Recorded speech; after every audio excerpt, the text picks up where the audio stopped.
Primeira carta de Paulo aos Coríntios, no capítulo 15, e nós vamos tomar aqui como trilho da nossa conversa e reflexão de hoje os versículos 33 e 34. 1 Coríntios 15, 33 e 34.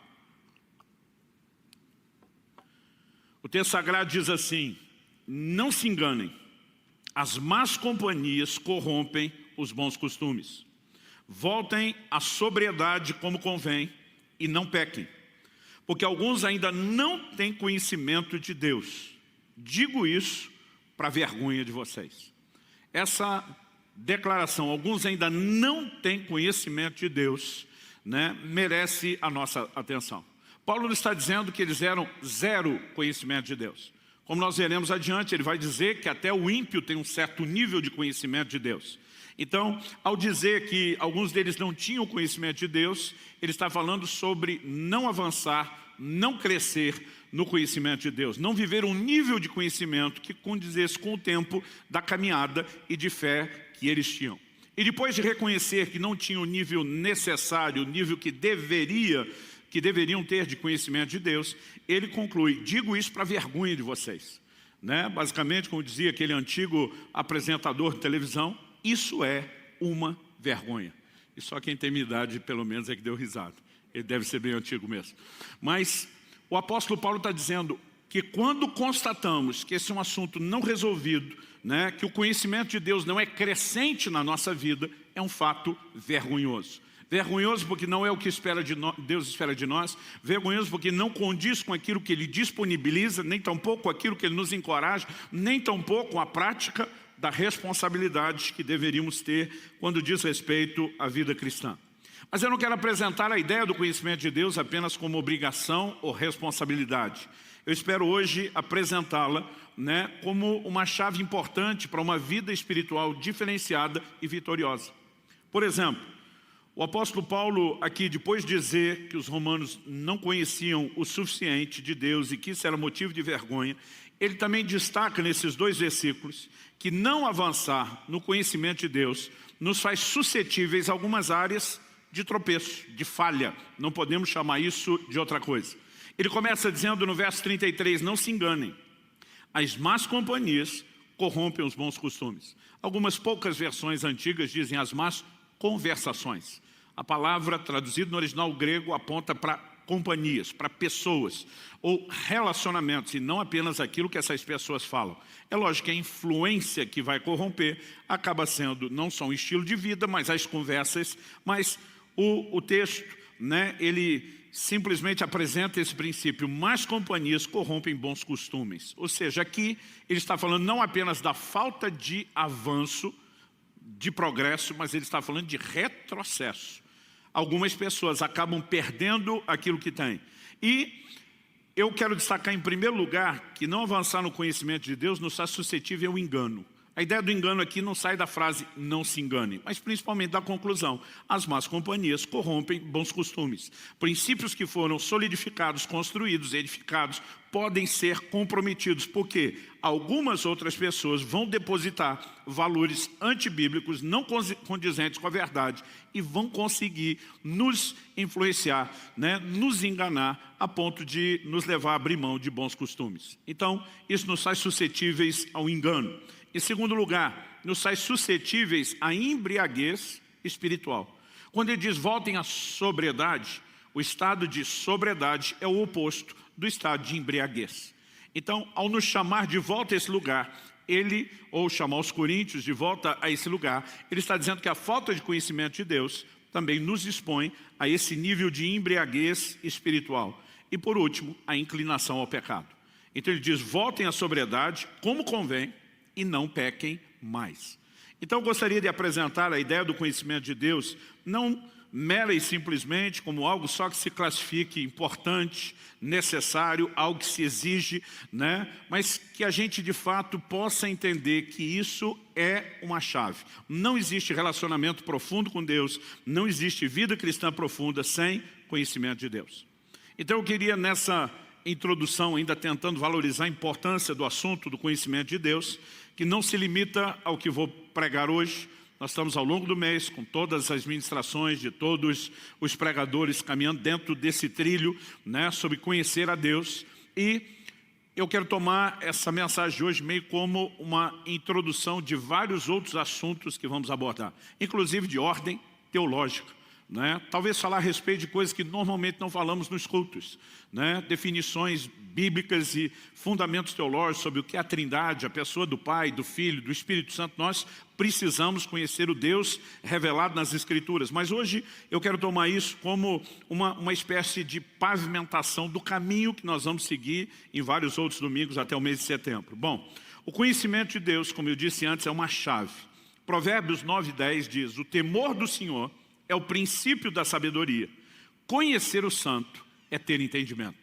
Eu amo essa frase, conhecer o santo, né? A Bíblia nos mostra não apenas o privilégio de conhecer o Criador, mas a mais sublime, majestosa e extraordinária, né, pessoa que podemos, né, talvez de longe mensurar vaga e subjetivamente um pouco, né, desses seus atributos infinitos.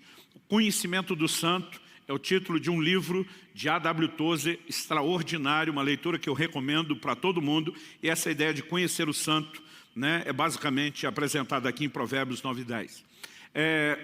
No livro de Jeremias, no capítulo 9, versos 23 e 24, nós também vemos a Bíblia apresentando o conhecimento de Deus como a única coisa da qual o ser humano possa vir a se gloriar.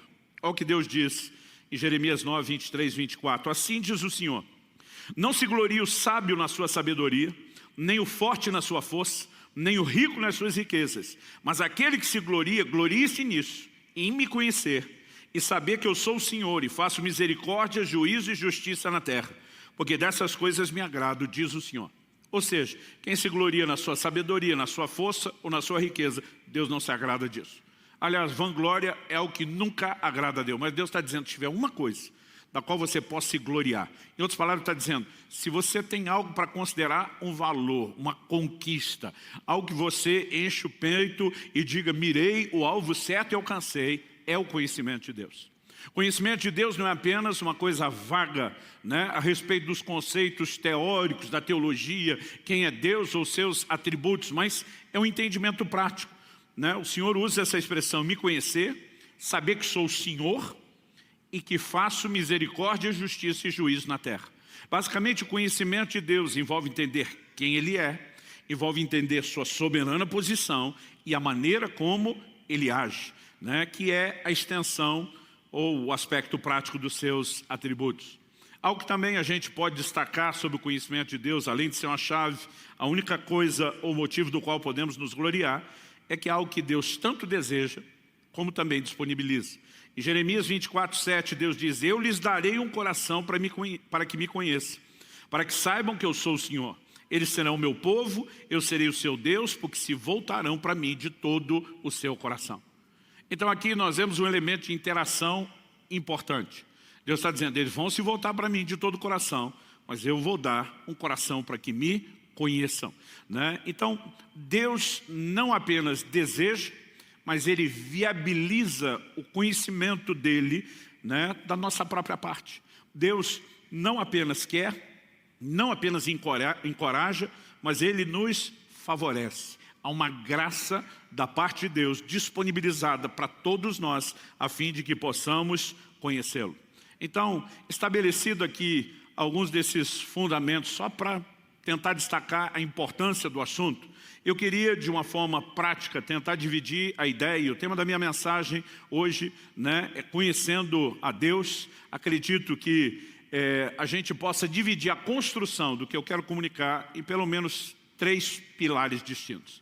Em primeiro lugar, eu quero construir a ideia de como se recebe, como receber o conhecimento de Deus. Em terceiro lugar, estou pulando intencionalmente o segundo, já falo dele, eu vou falar como avançamos, como progredimos no conhecimento de Deus. E deixei para pôr aqui no meio, entre como se recebe e como avança, né, advertência sobre não retroceder no conhecimento de Deus, né? E deixei para falar isso primeiro, porque eu não quero terminar com nada negativo, e sim com encorajamento para o seu crescimento, para o seu avanço na fé. Mas vamos tentar construir juntos aqui essa ideia. Em primeiro lugar, e talvez isso possa ser o resumo da mensagem. Às vezes tem gente que sai de um culto e diz, nossa, que palavra abençoada, né? E aí eu pergunto, e o que pregaram? Ah, falaram um monte de coisa bonita, foi muito bom, né? Você sabe que a pessoa foi fortalecida, mas às vezes ela não consegue resumir o que recebeu. E às vezes a gente tem uma parcela de culpa nisso, né? Porque a gente fala e não resume. Então vou dar o resumo na entrada e no final, né? Basicamente, se há algo que possa resumir a essência do que eu vou falar hoje, é que a base do conhecimento divino, conhecimento de Deus, é a Escritura Sagrada. Se você não lembrar os 3 pontos, como se recebe, como não retroceder, como avançar, se você não lembrar da introdução, de afirmações que foram feitas ao longo disso, pelo menos você precisa sair daqui com entendimento. A base do conhecimento divino é a Sagrada Escritura, ponto. Dito isso, né, eu quero justamente trabalhar a ideia de que ao longo da Escritura, a revelação de Deus, ela vem se manifestando de formas múltiplas, variadas, né? Mas todas elas seguindo um plano, obviamente, antecipado, premeditado, pré-ordenado, estabelecido por Deus. E muitas delas, ao longo da Escritura, principalmente quando olhamos lá para o início da história humana, muitas dessas narrativas bíblicas apontam para experiências pessoais com Deus. Pessoas que tiveram revelações, e revelação aqui, eu estou falando no sentido místico mesmo, sobrenatural, né? Encontros com Deus, experiências especiais. Mas antes mesmo de discutir isso, eu quero só destacar que mesmo quando o assunto envolve as revelações pessoais, a Bíblia mesmo, e a Bíblia precisa ser entendida e interpretada pela própria Bíblia, a Bíblia mesmo nos apresenta uma visão de que mesmo essas experiências, elas precisam passar pelo crivo da própria Escritura. Por exemplo, em Atos no capítulo 10, nós temos um momento registrado na Bíblia, que é quando o Evangelho deixa de ser pregado só no meio dos judeus e passa a ser pregado agora aos gentios. Os judeus tinham um enorme preconceito em relação a misturar-se com os gentios por causa de uma ordenança da lei de Moisés, né? Então, a Bíblia nos mostra que enquanto de um lado, na cidade de Jope, Pedro está orando, e tem uma visão de Deus, dizendo para ele, não chame de impuro aquilo que Deus purificou. Deus já estava preparando o coração de Pedro. Deus já estava tentando quebrar algumas dificuldades que ele teria no processo. Enquanto essa visão está acontecendo do lado de cá, 60 quilômetros de distância, na cidade de Cesareia de Filipe, a Bíblia diz que um anjo de Deus aparece a um centurião romano chamado Cornélio. A Bíblia diz que esse homem estava orando, buscando a Deus, e um anjo aparece. O anjo, ao aparecer para ele, diz o seguinte, eu vou ler os versículos 5 e 6 de Atos 10. Agora envie mensageiros a Jope e mande chamar Simão, que também é chamado de Pedro. Ele está hospedado com Simão, curtidor, cuja residência está situada à beira-mar. Basicamente, o anjo só diz para ele o seguinte, só estou criando um link de conexão com alguém que vai pregar o Evangelho para você. Mande chamar Pedro. Ele vai pregar o Evangelho. Quando Pedro chega, vou ler agora dos versículos 34 a 36 de Atos 10, nós lemos, então Pedro começou a falar. Ele disse, reconheço por verdade que Deus não trata as pessoas com parcialidade, não faz acepção de pessoas. Pelo contrário, em qualquer nação, aquele que o teme e faz o que é justo, lhe é aceitável. Esta é a palavra que Deus enviou aos filhos de Israel, anunciando-lhes o Evangelho da paz, por meio de Jesus Cristo. Este é o Senhor de todos. Depois de colocar Cristo e o Evangelho em evidência, eu vou ler agora dos versos 40 a 43, estou pulando para não me estender muito, mas Deus o ressuscitou, Pedro está falando de Jesus, Deus o ressuscitou no 3º dia, e concedeu que fosse manifesto não a todo o povo, mas às testemunhas que foram anteriormente escolhidas por Deus, isso é, a nós que comemos e bebemos com Ele, depois que ressurgiu dentre os mortos. Jesus nos mandou pregar ao povo e testemunhar que Ele foi constituído por Deus como juiz de vivos e de mortos. Dele todos os profetas dão testemunho de que, por meio do seu nome, todo que nele crê recebe remissão de pecados. Então veja bem, o anjo aparece. Mas diz, quem prega o Evangelho para você é Pedro, comissionado pelo próprio Senhor Jesus. Pedro, ao pregar o Evangelho, se levantando não apenas como uma testemunha da morte e da ressurreição de Jesus, mas de alguém que absorveu os ensinos de Cristo e foi comissionado a pregar, lança a mão dos profetas, ou seja, dos escritos do Antigo Testamento, a Bíblia deles na época, para ratificar e sustentar aquilo que ele está pregando, mesmo que houvesse o respaldo de uma revelação de um anjo.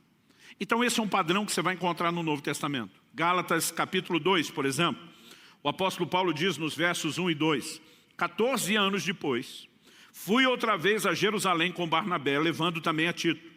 Fui em obediência a uma revelação e lhes apresentei o evangelho que prego entre os gentios.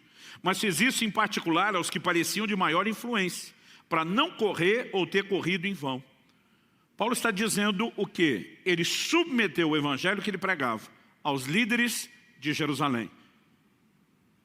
O mesmo Paulo que na hora de falar da ceia do Senhor para os coríntios, né, ele diz o seguinte, eu vos entreguei o que também recebi do Senhor. Paulo não estava na última ceia. Mas o próprio Cristo, nas suas aparições a Paulo, o instruiu sobre todos os detalhes do evangelho. Ainda assim, ainda que ele tivesse uma mensagem direcionada aos gentios e não só ao povo judeu, ele vai e submete o evangelho que ele prega aos líderes de Jerusalém. Ele fala os de maior influência, um pouco à frente ele vai falar dos que pareciam ser as colunas da igreja, e ele destaca Pedro, João e Tiago. Em outras palavras, o mesmo Pedro, que na hora de pregar o evangelho está lançando mão das escrituras como crivo, agora é procurado por Paulo, como quem disse, o que eu estou falando é de fato uma revelação de Deus, estará alinhado com a palavra e vai passar no crivo de vocês que conhecem a palavra. Quem está entendendo o que eu estou dizendo, diga amém. Porque nós precisamos entender essas verdades? Porque embora a Bíblia seja um livro de experiências místicas, todas elas não apenas foram registradas, mas construídas de uma forma perfeitamente harmônica e nos dão subsídios e fundamentos para a fé. Daqui a pouco nós vamos falar de como Satanás trabalha na premissa contrária de tentar distorcer a palavra. Aliás, Paulo diz isso de ter subido a Jerusalém e expor o evangelho que ele pregava à análise de outros, logo depois de no capítulo anterior, ele ter dito, capítulo 1 de Gálatas, versos 8 e 9, o seguinte, mas ainda que nós, ou mesmo um anjo vindo do céu, pregue a vocês um evangelho diferente daquele que temos pregado, que esse seja anátema. A palavra anátema ela tem uma variação na tradução, né? Tem possibilidades distintas. Eu digo que na melhor das hipóteses ela significa algo abominável. Na pior das hipóteses, maldito. Você pode escolher um extremo, outro ou ficar com o meio. Nada disso é bom. Então ele está dizendo, se alguém pregar um evangelho diferente, seja nós ou um anjo que declare ter vindo do céu, ele diz que seja anátema. No verso 9 ele diz, como já dissemos, e agora repito, se alguém está pregando a vocês um evangelho diferente daquele que já receberam, que esse seja anátema. Ou seja, não há absolutamente nada, zero possibilidade de que uma revelação nos conduza num caminho distante daquilo que já foi estabelecido na palavra de Deus. E depois de estabelecer esse fundamento, é importante que então a gente olhe a progressão do que Deus construiu. Em Hebreus, no capítulo 1, nos versículos 1 a 3, o autor da Epístola aos Hebreus abre já de cara na introdução dizendo, antigamente Deus falou muitas vezes e de muitas maneiras aos pais pelos profetas. Mas, nesses últimos dias nos falou pelo Filho, a quem constituiu o herdeiro de todas as coisas e pelo qual também fez o universo. O Filho, que é o resplendor da glória de Deus e a expressão exata do seu ser, sustentando todas as coisas pela sua palavra poderosa. Depois de ter feito a purificação dos pecados, assentou-se à direita da majestade nas alturas. Eu não consigo imaginar uma introdução melhor, principalmente para um conteúdo como o da Epístola aos Hebreus. Na carta aos Hebreus, o apóstolo pretende mostrar que o sacerdócio de Cristo é superior ao sacerdócio levítico, que a nova aliança é superior à velha aliança. Ele está dizendo, embora no passado Deus tenha falado muitas vezes e de muitas maneiras aos nossos pais pelos profetas, ele diz, agora nos falou pelo Filho. E ele está dizendo aqui, nós temos o ápice da revelação divina. Não apenas em termos de lei, na perspectiva espiritual, porque você vai ver Jesus dizendo, ouviste o que foi dito aos antigos. E ele cita a lei de Moisés. Mas Jesus diz, eu porém vos digo. E nós precisamos entender que de fato Cristo vem trazer a plena revelação de Deus aos homens. Mas não se trata apenas daquilo que ele falou, mas da própria forma como ele viveu. O texto claramente diz que ele é o resplendor da glória de Deus, a expressão exata do seu ser. Aliás, há um diálogo registrado em João 14, nos versículos 8 e 9, entre Filipe, um dos 12, e o Senhor Jesus. O texto diz, Filipe disse a Jesus, Senhor, mostre-nos o Pai, e isso nos basta. Jesus respondeu: há tanto tempo estou com vocês, Filipe, e você ainda não me conhece? Quem vê a mim, vê o Pai. Como é que você diz: mostre-nos o Pai? Jesus se posiciona dizendo: eu sou a revelação de Deus aos homens. Eu sou não apenas a solução que Deus tinha para a humanidade, mas eu sou a forma como Deus espera que vocês também vivam. Aliás, o próprio Jesus, ele diz em João 5,39, vocês examinam as Escrituras porque julgam ter nelas a vida eterna, e são elas mesmas que testificam de mim. Na teologia nós chamamos isso de convergência bíblica. Tudo na Escritura aponta para a pessoa de Jesus. Não importa se estamos falando, da lei ou da tipologia da lei no seu aspecto profético, projetando a vinda de Cristo, dos anúncios proféticos envolvendo a vinda do Senhor, seja a primeira, ou a segunda, tudo na Bíblia converge na pessoa de Jesus. Não há como conhecer a Deus sem entender a revelação de Cristo. Mas mesmo isso, Jesus passa pelo crivo das Escrituras. Porque quando você examina a Escritura, você encontra o testemunho a meu respeito. Quando os apóstolos pregavam a respeito de Jesus, usavam as mesmas Escrituras para sustentar na vinda de Cristo o cumprimento de todas as promessas. Ou seja, não importa se no Velho Testamento houve aparições místicas de Deus para alguns, revelações por meio dos profetas, a partir do momento que Cristo vem, nós temos uma revelação plena, completa, e mesmo essa, o próprio Jesus submete ao crivo das Escrituras. Ou seja, o tempo todo nós temos um padrão para conhecer a Deus ou para filtrar experiências que remetam a um conhecimento maior de Deus, que são as Escrituras. Mas, pastor Luciano, como fica a questão do testemunho de Deus na criação? Afinal de contas, o salmista diz lá no Salmo 19:1, os céus proclamam a glória de Deus, o firmamento anuncia as obras das suas mãos. Isso é parte da doutrina bíblica, de que Deus se revela por meio das coisas criadas, da sua criação. Mas alguns levam isso a um nível de aplicação diferente do que só reconhecer que é bíblico, que Deus se revela por meio da criação.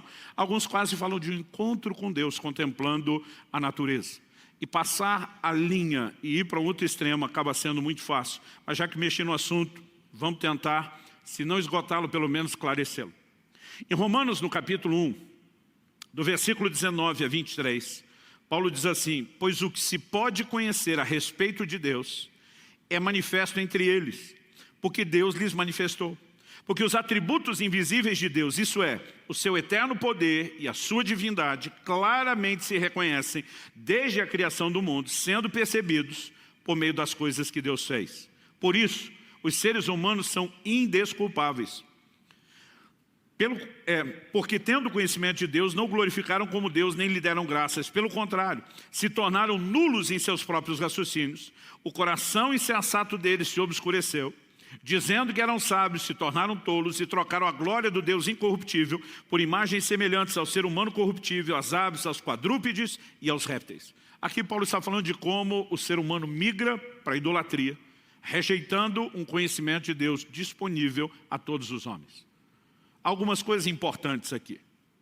Em primeiro lugar, destacar que Deus tem disponibilizado testemunho acerca de si e do conhecimento de si a todos os homens. Diferente do que alguns pregam, eu não creio que Deus está tentando atrair apenas alguns poucos escolhidos. Ele ama e oferece salvação a todos de forma indistinta e indiscriminada. No entanto, o homem decide abraçar e utilizar ou não a provocação divina em relação a despertá-lo à busca, e ao conhecimento de Deus ou não. E alguns textos que nos fazem entender claramente o como Deus fez uso dessas coisas. Por exemplo, quando Paulo estava pregando o evangelho em Listra, aliás, quase sempre no meio daqueles que não eram judeus, não tinham a cultura de conhecimento das Escrituras, o Antigo Testamento, eles começavam pelo reconhecimento de Deus como Criador de todas as coisas. Paulo e Barnabé operaram o milagre, curaram um paralítico em nome de Jesus. Todo mundo que viu a cena, o milagre, fica impressionado. E com o legado que tinham da cultura greco-romana, eles imaginam uma divindade ou duas divindades na frente deles.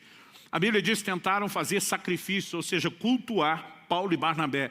E eles se esforçaram para impedir isso. Nesse discurso, Atos 14, 15 a 17, Paulo diz: senhores, por que estão fazendo isso? nós também somos seres humanos como vocês, sujeitos aos mesmos sentimentos. E anunciamos o Evangelho a vocês para que se convertam dessas coisas vãs ao Deus vivo, que fez o céu, a terra, o mar e tudo que neles há. Nas gerações passadas, Deus permitiu que todos os povos andassem nos seus próprios caminhos. Contudo, não deixou de dar testemunho de si mesmo, fazendo bem, dando a vocês chuvas do céu, estações frutíferas, enchendo o coração de vocês de fartura e de alegria. O que é que Paulo está dizendo? O Criador permitiu que por um tempo as pessoas andassem nos seus próprios caminhos, mas nunca deixou de, como Criador, usar o que fez, tentando testemunhar a sua bondade e comunicar uma mensagem. Na verdade, Jesus falou a respeito disso no Sermão do Monte. Ele diz que Deus faz sair o sol e cair a chuva sobre justos e injustos. Há algumas coisas que Deus disponibiliza não só para os seus escolhidos, como sugerem alguns, mas para todos. Aliás, Wesley falava a respeito dessa capacidade de Deus atrair o homem para si, chamando isso de graça preveniente. Ele dizia, Deus oferece uma graça àqueles que ainda não entraram na graça da salvação. Deus sempre está provocando uma revelação de si. Agora, que isso não seja confundido com uma definição de conhecimento de Deus. A gente vê pessoas irem ao extremo, Deus está na natureza. É só ficar de olho nas plantas e nos passarinhos. Não, por meio disso ele tenta despertar o homem. Eu particularmente tenho um amigo pessoal querido, pastor Luiz Gomes, lá do Canadá, que foi um dos primeiros da família dele, se não o primeiro a se converter. Eu lembro que um dia perguntei, amigo, como é que foi sua conversão? Ele falou, cara, eu era criança, eu devia ter uns 9, 10 anos de idade. Eu falei, como foi? Você estava num culto? Ele falou, não, eu estava admirando o céu, as estrelas, a grandeza do universo, pensando se isso é tão extraordinariamente grande e quem criou isso tudo. E de repente, porque acabou sendo conduzido a pensar no Criador, despertou no coração dele um desejo de conhecer o Criador. Ele diz, a primeira vez que o testemunho de Deus chegou ao meu coração foi através das estrelas. Algo despertou em mim o desejo de conhecê-lo e eu comecei a procurá-lo e acabei numa igreja onde ouvi a pregação do Evangelho. Então Deus pode usar isso? Sim, só não vamos limitar o conhecimento de Deus a isso. Isso é apenas uma provocação, envolve o início do processo. Aliás, em Atos 17, quando o apóstolo Paulo está pregando em Atenas, o palco da filosofia dos seus dias, ele começa no versículo 24 e 25, apresentando Deus como o Criador de todas as coisas. Depois, quando chega nos versos 26 e 27, ele diz que o Criador de um só homem, uma clara referência a Adão, fez todas as raças e tribos dos homens, e o texto é claro, para que o buscassem. Esse para que é o indicativo de propósito. Qual a razão de Deus ter criado o homem? Para que o homem o buscasse. E o texto continua e diz assim, ainda que tateando, quem é que procura alguma coisa tateando? Quem está desprovido ou limitado de visão. Logo, Paulo está se referindo ao homem que espiritualmente falando está cego, incapaz de encontrar Deus com os seus recursos. Mas ainda que limitado, Paulo diz, contudo, Deus não está longe de cada um de nós. Quando o homem desperta e começa essa busca ainda que limitada, é como se Deus estivesse gritando, eu estou facinho de ser encontrado, eu quero me revelar a você.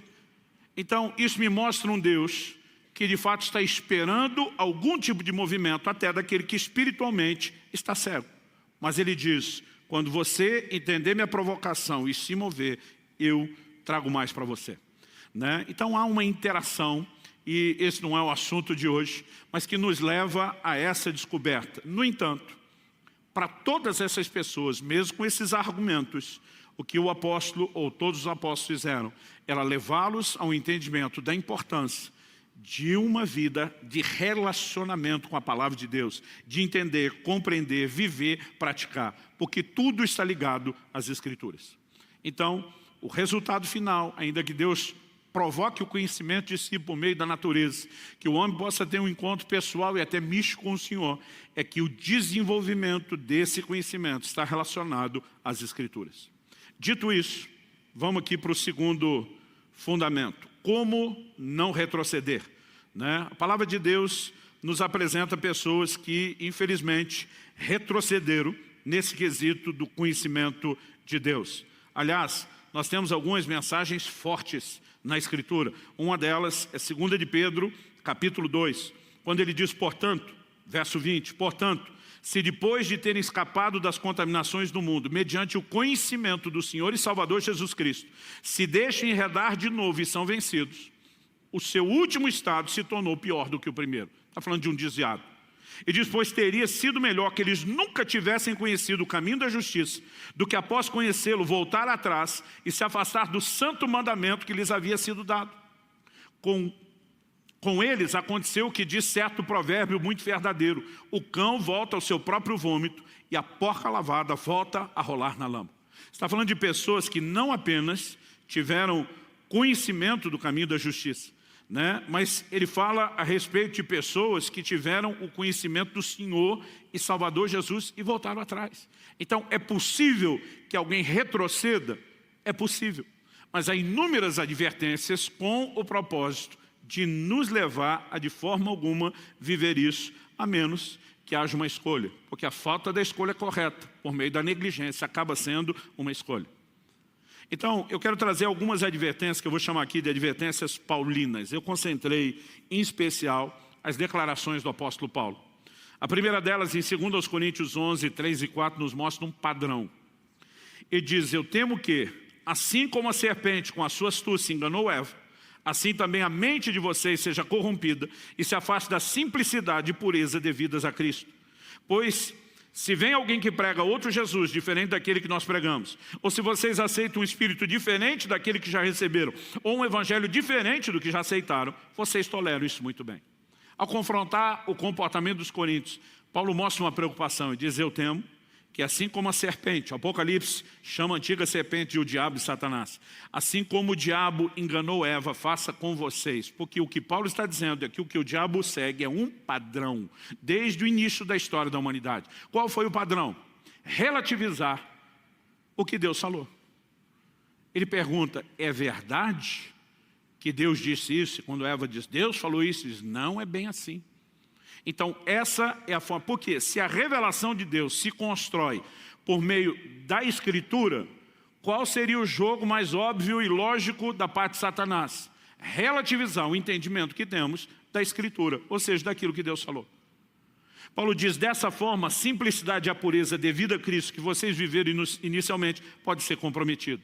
E isso está relacionado aqui. Ele diz, se alguém vem e prega outro Jesus. Esse pregar outro Jesus não era alguém dizendo, não era o filho de José e Maria. É aqui, não, eles não estão falando de outra pessoa. Mas porque descaracterizavam quem foi Jesus e o que ensinou, Paulo está dizendo, é outro Jesus. Isso não tem nada a ver com aquele que nós pregamos. Quando ele diz pregar um outro evangelho, não estava apresentando um plano de salvação diferente. Estavam mudando aquele que já havia sido apresentado. Quando ele simplesmente termina dizendo isso, vocês recebem um evangelho diferente, ele está falando de modificações, de adaptações. Não se tratava de algo completamente novo. Aliás, a maioria das seitas e das heresias e religiões são distorções das Escrituras. Então, nós precisamos entender que precisamos do conhecimento de Deus fundamentado na Escritura, mas que a falta dele nos torna vulneráveis a uma ação maligna. Olha o que Paulo diz aos presbíteros de Éfeso. Eles têm uma reunião em Mileto. Paulo está viajando, ele chega perto de Éfeso. É como se alguém em viagem parasse, talvez em Campo Largo, e chamasse os presbíteros de Curitiba. A diferença é que a gente pensa um tirinho ali porque vamos de carro. Para eles a viagem era a pé. Então isso ficava um pouquinho mais complexo. Paulo chama em Mileto e tem uma conversa. Essa conversa é praticamente uma conversa de despedida. E nessa conversa, Paulo diz o seguinte, vou ler Atos 10, de 28 a 32.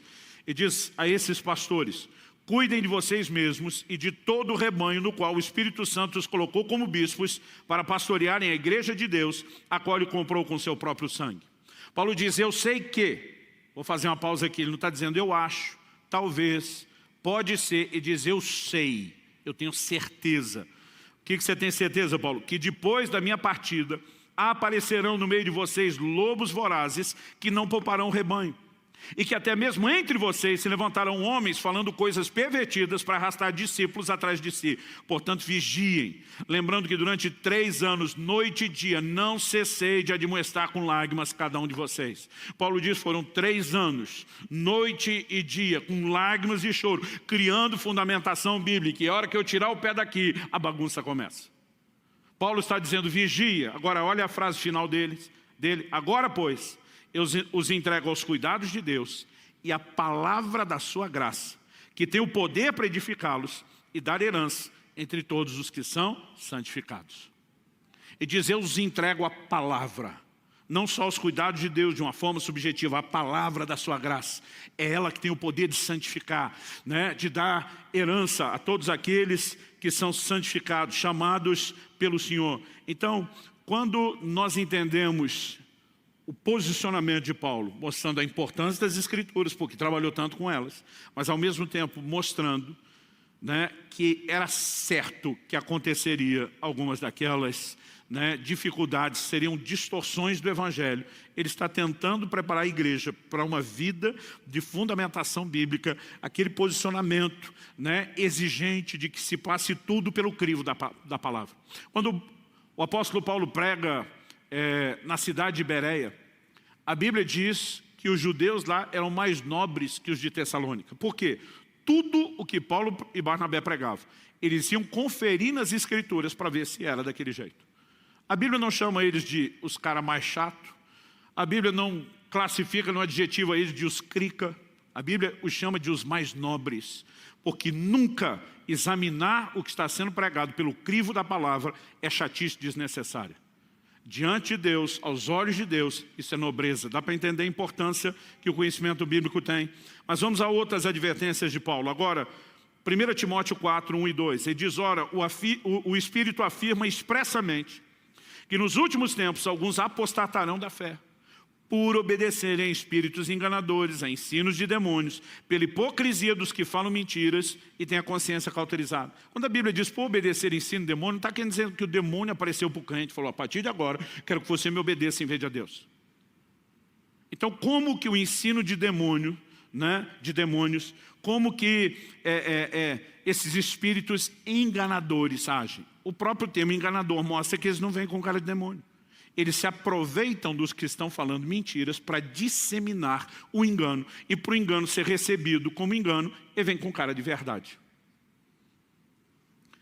2 Timóteo, capítulo 4, agora do versículo 1 a 4. Diante de Deus e de Cristo Jesus, que é de julgar vivos e mortos, pela sua manifestação e pelo seu reino, peço a você com insistência, que pregue a palavra, insista, quer seja oportuno, quer não, corrija, repreenda, exorte com toda a paciência e doutrina, pois virá o tempo em que não suportarão a sã doutrina. Pelo contrário, se rodearão de mestres segundo suas próprias cobiças, como que sentindo coceira nos ouvidos. Eles se recusarão a dar ouvidos à verdade, entregando-se às fábulas. Todas essas declarações são muito explícitas. Mas de alguma forma, parece que hoje a gente não lê isso na Bíblia, ou se lê a gente diz, pode acontecer com qualquer um, menos comigo. Pode acontecer em qualquer tempo ou época, menos no nosso. Ué, se em 1 Timóteo 4 ele diz, o Espírito afirma expressamente que nos últimos tempos, e nunca foi tão perto do fim como agora. Ou seja, se há uma vulnerabilidade estatística, é esse momento, né? Mas de alguma forma a gente parece acreditar que não existe o menor perigo. Eu quero terminar essa ideia aqui de não retroceder, ainda destacando a importância da palavra, citando o que Paulo diz em 1 Coríntios 4,6. Ele diz, para que em nós vocês tenham um exemplo, e ele resume isso numa frase, não ultrapassem o que está escrito. A vida de um cristão nunca pode estar aquém e nem além do que a palavra de Deus ensina. Agora, o que eu percebo, uma geração que quase não lê a Bíblia, que não se importa em estudar, que parece gloria da força, da sabedoria, da riqueza, menos do conhecimento de Deus, e que não percebe que a sua negligência custa tão caro, porque não permite o desenvolvimento do conhecimento de Deus e um relacionamento profundo, e não percebe que os torna tão vulneráveis. Aliás, em dias de globalização, as pessoas acreditam que basta ter um coração de boa intenção, ir lá para o YouTube e procurar qualquer tipo de pregação. Meu querido, seja muito cuidadoso, em especial se lhe falta crivo para poder examinar o que é que está sendo dito, para que você não seja submetido a engano. Houve uma época que se a gente fosse ouvir um pregador diferente, ele tinha que ter uma história, ele tinha que ter credibilidade. Hoje basta causar e você já ganhou a atenção. Nós precisamos ser muito cautelosos, muito cuidadosos. Em terceiro e último lugar, Como eu disse, não queria enfatizar só o aspecto negativo, mas também e principalmente o positivo, embora a gente não pode evitar, né, tratar de advertências como essa e do cuidado necessário. Terceiro e último lugar, como avançar. Algo que você precisamos entender que a revelação de Deus é progressiva, ao longo de toda a história.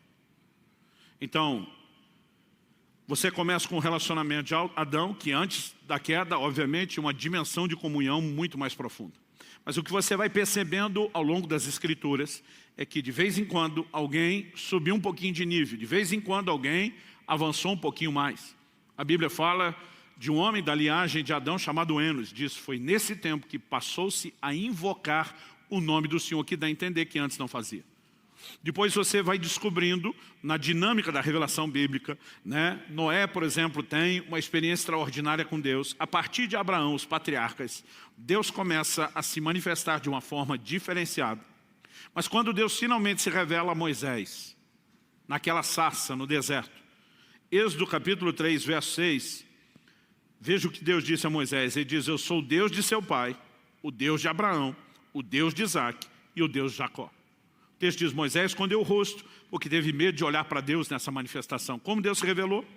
Eu sou o Deus do seu pai Moisés, mas também o Deus dos seus ancestrais, do patriarca Abraão, do patriarca Isaac, do patriarca Jacó. Mas um pouquinho adiante, no capítulo 6 de Êxodo, no verso 2, Deus fala de novo com Moisés. Mas agora existe um acréscimo. O texto diz assim, Deus falou a Moisés e lhe disse, eu sou o Senhor. Esse termo aqui, o Senhor, é a palavra que normalmente é traduzida como Jeová ou Iavé. Por que não há uma única palavra para traduzir o nome de Deus? Porque esse nome, com o qual Deus se revelou no Velho Testamento, era composto apenas de consoantes, não tinha vogais. Logo, ele não era pronunciável. Então, as tentativas de tradução são, vamos colocar as nossas vogais, imaginar as maneiras como esse nome pode ser falado. É esse nome que Deus apresenta. Ele diz, eu sou Jeová, vamos dizer assim. Aparecia a Abraão, a Isaac e a Jacó como Deus Todo-Poderoso. A expressão aqui, né, é diferente. Ele diz, me revelei como Deus Todo-Poderoso, mas pelo meu nome, o Senhor, Iavé ou Jeová, não lhes fui conhecido. O que é que Deus está dizendo para Moisés? De novo eu estou avançando na revelação. Né? Há uma progressão. Então você pode traçar isso pela Bíblia e você, de fato, vai perceber essa coerência de que a revelação de Deus é progressiva ao longo da história.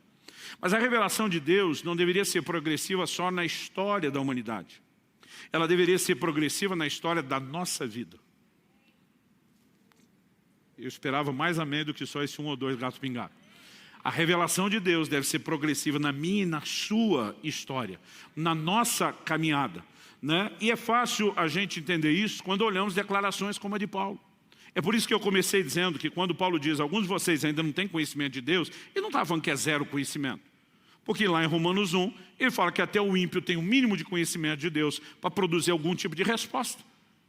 Agora, olha o que Paulo diz. Esse camarada que entrou no conhecimento profundo das Escrituras, né? O próprio Pedro, na sua segunda epístola, quando se refere a Paulo, né? E ele fala das epístolas de Paulo e diz, conforme a sabedoria que o Senhor lhe deu, né? Os quais na sua carta apresenta pontos difíceis de compreender. Eu digo, gente, se até Pedro tinha dificuldade de entender a profundidade de Paulo, imagina nós.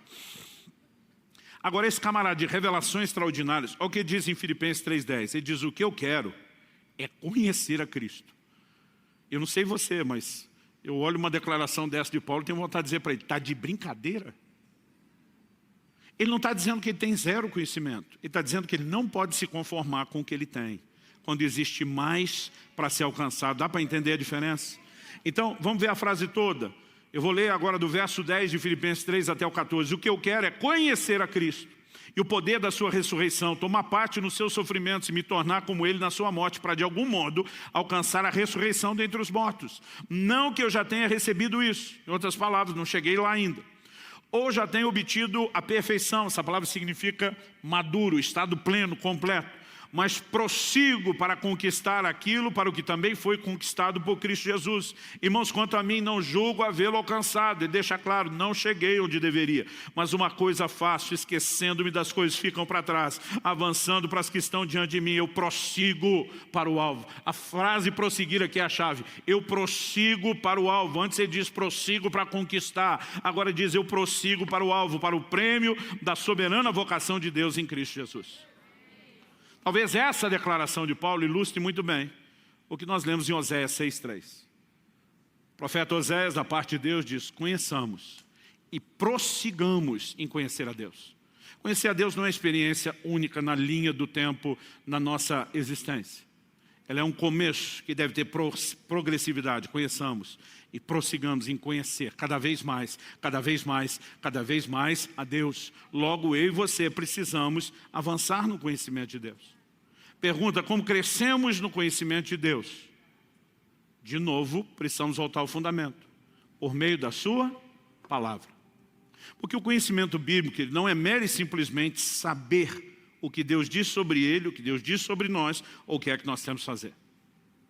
O que nós precisamos entender é que quando começamos a entender os princípios estabelecidos por Deus e andar neles, nós vamos viver experiências que consolidam a nossa fé. Nossa fé não é construída em cima de experiências, é construída em cima da palavra. Mas a obediência à prática da palavra consolida a fé. Em Malaquias 3,10, o próprio Deus diz: ponham-me à prova nisso, diz o Senhor dos Exércitos. A mensagem de Malaquias 3 é um confronto com a nação que não estava obedecendo o mandamento de dizimar. E Deus diz: me ponham à prova nisso, se eu não vou abrir as janelas do céu e derramar uma bênção extraordinária sobre vocês. O que é que Deus está dizendo? Quando eu e você não apenas sabemos o que é para ser feito, mas fazemos, nós começamos a viver as consequências disso, e isso consolida a nossa fé. Uma coisa é você ler na Bíblia Jesus dizendo: em meu nome expulsarão demônios. A outra é você voltar que nem os discípulos voltaram para Jesus empolgados: Senhor, no seu nome os demônios submetem. O que é que eles estão dizendo? Funciona. E é quando nós começamos a viver isso que a Escritura vai se tornando algo cada vez mais forte em nós. Então você entende o que a Bíblia diz a respeito de generosidade e você pratica. E você descobre um nível de satisfação que o egoísmo da carnalidade humana jamais te daria. Mas não é só isso, daqui a pouco você descobre que essa lei de semeadura e ceifa que a Bíblia diz, ela começa a trabalhar em seu favor. Porque se por um lado eu costumo dizer que o princípio bíblico que você quebra vai quebrar você, o que você honra vai honrar você. Então não é só saber o que Deus diz sobre oração. Eu lembro, eu era ainda garoto e vi minha mãe falando para uma senhora a respeito de orar, porque ela estava falando de uma dificuldade. E essa mulher replicou com ares de espiritualidade e até de humildade. E disse: imagina que eu vou incomodar Deus com uma picuinha dessa. Alguém que acha que oração é incômodo, definitivamente não conhece a Deus. Não conhece o que a Escritura fala sobre Deus e sobre oração. A Bíblia apresenta a figura da oração baseada na oferta de incenso. Incenso era perfume, algo agradável a Deus. Suas orações não incomodam a Deus, elas agradam a Deus. Nós precisamos entender que pedir alguma coisa a Ele não é incomodá-lo. Que esse Deus infinito tem uma capacidade de gestão tão detalhada na vida de cada um de nós, de uma forma extraordinária. Eu não sei você, mas eu fico empolgado com a ideia de saber que o Todo-Poderoso me enxerga. Não só me enxerga, não só sabe da minha existência, Ele se importa comigo. Agora, quando é que nós começamos a realmente compreender isso? Por meio da Escritura.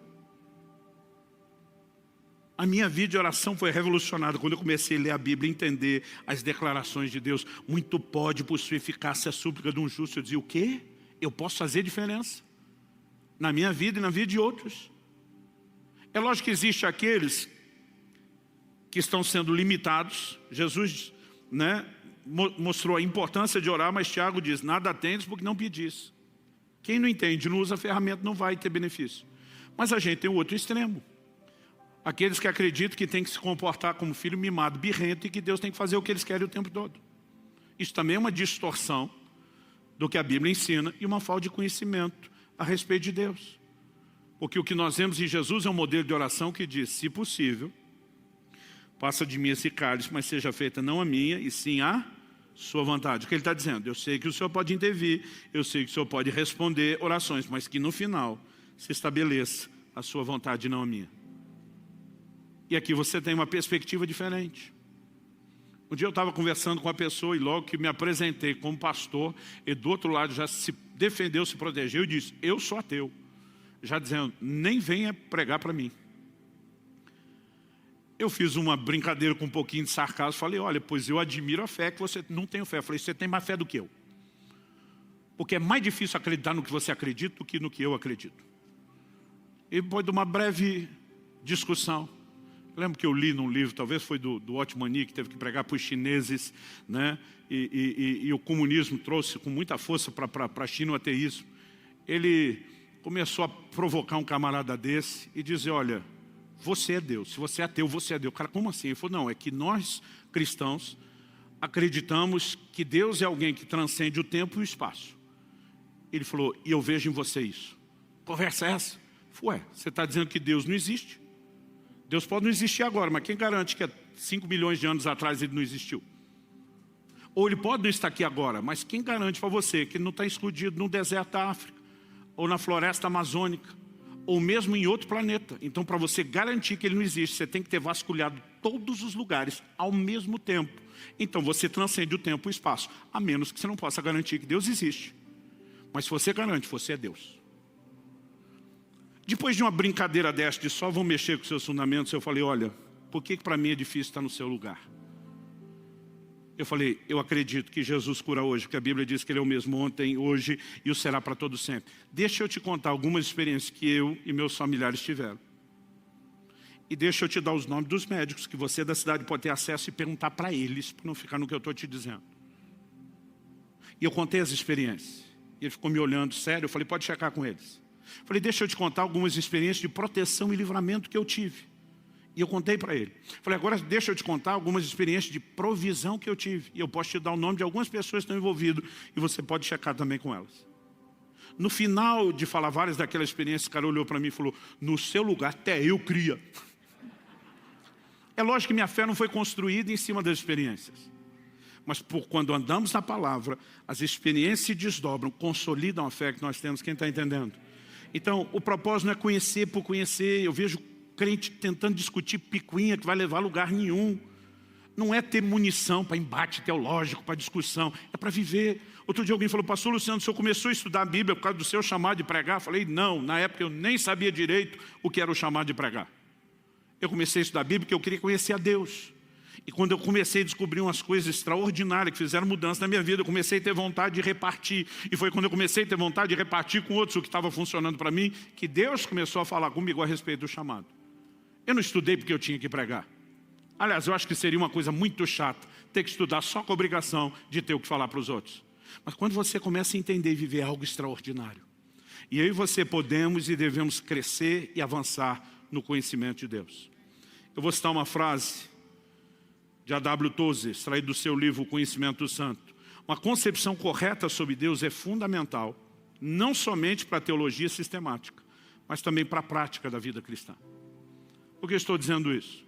Porque alguns dos domingos, até setembro, eu pretendo trazer fundamentos teológicos. Eu acho que já mais do que passou do tempo, a gente tem algumas conversas que nos ajudam a entender fundamentos bíblicos importantíssimos, como a Trindade, entender melhor a pessoa do Pai, do Filho, do Espírito Santo, mas mais do que tentar apresentar uma boa teologia sistemática, nós precisamos de algo funcional para a vida cristã. E hoje eu quero dar principalmente esse tom. Se avançamos no conhecimento de Deus, é esse aspecto prático. Para concluir, eu quero dizer que o conhecimento de Deus não permitirá que eu e você nos pecamos em meio ao caminho. Jó capítulo 2, versículo 10 nos mostra um casal, homem e mulher, Jó e a sua esposa. Os dois passaram pelas mesmas circunstâncias juntos, as mesmas dificuldades, não eram diferentes. A reação de cada um é diferente. A mulher vira para Jó e diz, amaldiçoa esse seu Deus e morre. Ela desistiu da fé, ela desistiu de Deus. Ela não suportou o peso das circunstâncias. Jó vira para ela e fala o que muito marido já quis falar para sua esposa. Você fala como uma louca. conhecimento que Jó tinha de Deus não permitia tratá-lo daquela forma. Ele diz, eu sei que o meu Redentor vive e ele há de se levantar sobre a terra. O que Jó está dizendo, a fé se apoia no caráter de Deus. Agora só consegue ter esse tipo de fé quem conhece um pouco de quem Deus é. E a Bíblia mostra um Deus que não pode mentir. Um Deus que não pode negar-se a si mesmo. Um Deus que é fiel mesmo quando nós não somos. À medida que essa revelação vai crescendo, algo nos sustenta. E não importa o que venha pela frente. Você sabe que Deus é quem diz que Ele era. Você sabe que você é quem Ele diz que Ele era. Você sabe que Ele vai fazer do jeito que Ele disse que vai fazer. E mesmo que você não entenda. Como dizia Martinho Lutero, posso não conhecer o caminho, mas conheço bem o meu guia. Isso te sustenta. E essa é a grande diferença entre pessoas que enfrentam dificuldades. O próprio Paulo diz em 2 Timóteo 1,12, eu sei em quem eu tenho crido. Eu amo essa frase de Paulo. Ele nos diz, eu sei no quê. Eu e você não estamos crendo numa coisa, nós estamos crendo numa pessoa. Uma pessoa acima de qualquer suspeita. O conhecimento de Deus vai fortalecer a nossa caminhada. Agora, não existe isso sem envolvimento com a Bíblia. Vamos ficar em pé para parecer que está acabando. E como declarou o mesmo Tozer, dos meus escritores prediletos, ele diz, nunca vi um cristão útil que não fosse estudante da Bíblia. Agora, se isso é tão central, a minha pergunta para você é, por que nos dedicamos tão pouco a isso? Quando Paulo diz, digo isso para vergonha vossa, não me diga que isso não é um enquadro, que ele não está chegando junto. Porque quando entendemos essas verdades, gente, nós não podemos brincar de ser crente. Para mim, o pior não é quando o crente diz que não lê a Bíblia. É quando ele ainda tenta uma desculpa, dizer, não tenho tempo. A minha vontade é pegar o celular, eu já fiz isso com muita gente. Abrir aquele aplicativo que mostra como você usa o seu celular. E quanto tempo você gasta no quê. E dizer como que você tem de 4 a 6 horas por dia olhando rede social e não tem tempo para ler a Bíblia.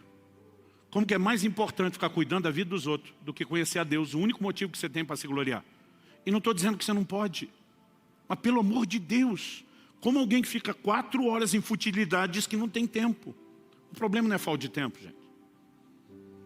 Aliás, nós estamos vivendo uma crise singular na igreja. Eu sou de uma época que a gente quase não tinha literatura traduzida e quase não tinha conteúdo nacional produzido. A gente não tinha acesso a materiais de estudo, não existia, né, versões, ferramentas. Você não tem noção, algumas décadas atrás, da dificuldade, da escassez que era. E hoje, quando eu olho isso tudo, eu chego a uma única conclusão. O que está faltando não é comida, o que está faltando é fome. É desejo de conhecer a Deus. E uma das orações que eu tenho feito com frequência é o que Deus prometeu lá no livro de Amós. Eis que vem dias, diz o Senhor, em que enviarei fome sobre a terra. E diz, não fome de pão, nem sede de água, mas de ouvir as palavras do Senhor. Alguém diz com muita propriedade, nós precisamos parar de orar por reavivamento e pedir um reabibliamento.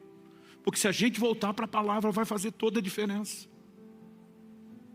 Então eu não estou aqui para te apontar o dedo, nem jogar pedra em você. Mas eu não posso deixar de fazer coro com Paulo e dizer, digo isso para vergonha de vocês. Porque um crente que não lê a Bíblia não espere ir longe, não espere viver algo diferenciado em Deus, não espere viver grandes conquistas espirituais. Não existe outro caminho. Nós precisamos de envolvimento com a palavra. E por mais que a semelhança de Paulo que diz, eu estou ali admoestando por anos com lágrimas, você precisa de um relacionamento junto à fonte. Você precisa ir lá para a Escritura. Você precisa descobrir Deus. E não apenas ter as descobertas que a gente tem de Deus. Então minha oração é que ao final dessa nossa série sobre conhecer a Deus, você saia não apenas com informações. Puxa, entendi doutrinas que eu não entendia. É lógico que isso vai te ajudar. Mas que você saia com mais do que isso. Que você saia com o coração em chamas para você mesmo trilhar esse caminho de conhecimento de Deus. E à medida que você vai entendendo, porque a fé vem por ouvir a palavra. E quanto mais a palavra vai entrando no seu coração, mais fé gera. Gerou mais fé, você anda com mais determinação naquilo. Andou com mais determinação, funciona mais. Funcionou mais, a fé aumenta mais. É um ciclo progressivo. Mas ou você está avançando ou regredindo. Não existe gente estacionada na fé. Você recebe essa palavra em nome de Jesus? Vamos orar. Pai, nós clamamos graça e favor do alto. Realmente suplicamos que o Senhor ilumine os olhos do nosso entendimento. Oramos que o Senhor traga um nível de compreensão maior do que a razão e a percepção humana. E por meio disso que o Senhor traga despertamento. Oramos pelo cumprimento dessa palavra. Fome de ouvir as palavras do Senhor. Fome e anseio de conhecer aquilo que o Senhor nos comunica. Oramos por dias de despertamento, que nos levem de volta à palavra e que possam pavimentar esse caminho de progressividade no conhecimento de Deus. Nós clamamos em nome do Senhor Jesus. Se você crê, concorde, diga amém.